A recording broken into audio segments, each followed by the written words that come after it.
میں آپ کی خدمت میں مزید عرض کرتا ہوں، ڈاکٹر صاحب کی جو چوتھی بات تھی کہ تقلید سے امت کو نقصان پہنچا ہے، ڈاکٹر صاحب عموماً اور غیر مقلدین حضرات بھی بخاری کا نعرہ لگاتے ہیں۔ آپ حضرات نے پڑھا ہے کہ صحیح بخاری کے جو مؤلف ہیں امام محمد بن اسماعیل البخاری متوفی 256 ہجری، آپ کون ہیں؟ آپ شافعی المقلد ہیں، آپ امام شافعی رحمۃ اللہ علیہ کے مقلد ہیں، جب امام بخاری رحمۃ اللہ علیہ شافعی المسلک ہیں۔ اگر تقلید سے امت کو نقصان پہنچا ہے تو اس کا مطلب ہے کہ صحیح بخاری سے سب سے بڑا نقصان پہنچے گا، صحیح مسلم سے سب سے بڑا نقصان پہنچے گا۔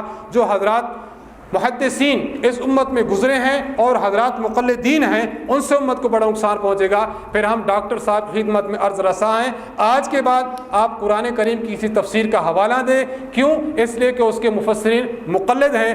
آج کے بعد آپ کسی حدیث کی کتاب کا حوالہ نہ دیں، کیوں؟ اس لیے کہ اس کے جامعین کون ہیں؟ مقلد ہیں۔ جب تقلید سے امت کو نقصان پہنچا ہے، آپ کس منہ سے ان کے حوالہ جات کو دنیا کے سامنے پیش کرتے ہیں؟ 4 باتیں ہو گئی۔ نمبر 5، ڈاکٹر ذاکر نائک نے اس بات میں ایک اور بات بھی کی ہے۔ ڈاکٹر صاحب کہتے ہیں کہ دیکھیں، یہ باتیں میں اس لیے آپ خدمت میں تفصیل سے عرض کر رہا ہوں کہ یہ باتیں آپ حضرات نے سنی بھی ہیں یا شاید سن چکے ہوں۔ ڈاکٹر صاحب کہتے ہیں کہ دیکھیں، چاروں ائمہ نے کہا ہے کہ اگر ہمارا کوئی بھی فتویٰ آپ کو قرآن اور حدیث سے ٹکراتا ہوا ملے، میرے فتوے کو چھوڑ دو اور قرآن اور حدیث پر عمل کر دو۔ لہذا میں نے امام ابو حنیفہ رحمۃ اللہ علیہ کا ایک مسئلہ دیکھا۔ امام ابو حنیفہ رحمۃ اللہ علیہ فرماتے ہیں کہ جب بندہ نماز پڑھ رہا ہو، سورۃ الفاتحہ پڑھے، غیر المغضوب علیہم ولا الضالین کہے تو آمین آہستہ کہے۔ یہ ہے امام ابو حنیفہ کا فتویٰ۔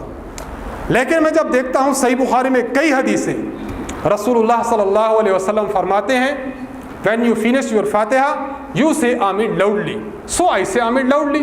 جناب رسول اللہ صلی اللہ علیہ وسلم ارشاد فرماتے ہیں جب کوئی بندہ نماز پڑھتے ہوئے غیر المغضوب علیہم ولا الضالین پر پہنچے، آمین زور سا کہے، لہذا میں آمین زور سا کہتا ہوں۔ اب اگلی بات آپ سمجھے، ذاکر نائک کہتا ہے کہ قرآن حدیث مبارک یہ کہتی ہے آمین زور سا کہو، امام ابو حنیفہ یہ کہتے ہیں آمین آہستہ کہو۔ امام صاحب خود فرماتے ہیں اگر کوئی فتویٰ میرا تمہیں قرآن اور حدیث سے ٹکراتا ہوا دکھائی دے، میرے فتوے کو چھوڑ دینا، حدیث پر عمل کر لینا۔ لہٰذا میں امام صاحب کے فتوے کو چھوڑتا ہوں، حدیث پر عمل کرتا ہوں۔ سو آئی سے آئی ایم 100% حنفی، میں 100% حنفی۔ کیوں؟ میں امام صاحب کی اور باتوں کو بھی مانتا ہوں، اس بات کو بھی مانتا ہوں۔ باقی لوگ میرے حساب سے 80% حنفی ہیں۔ کیوں؟ اس لیے کہ امام صاحب کی زیادہ باتوں کو مانتے، اس بات کو نہیں مانتے، لہذا میں 100% حنفی ہوں۔ آؤ، تھوڑی دیر پہلے آپ نے یہ فرمایا تھا کہ تقلید سے امت کو نقصان پہنچا، مقلد نہیں ہونا چاہیے۔ اب آپ کتنے % حنفی ہیں؟ 100% حنفی ہیں۔ آپ کی تو ایک ہی نشست کی بات میں کھلا تضاد ہے۔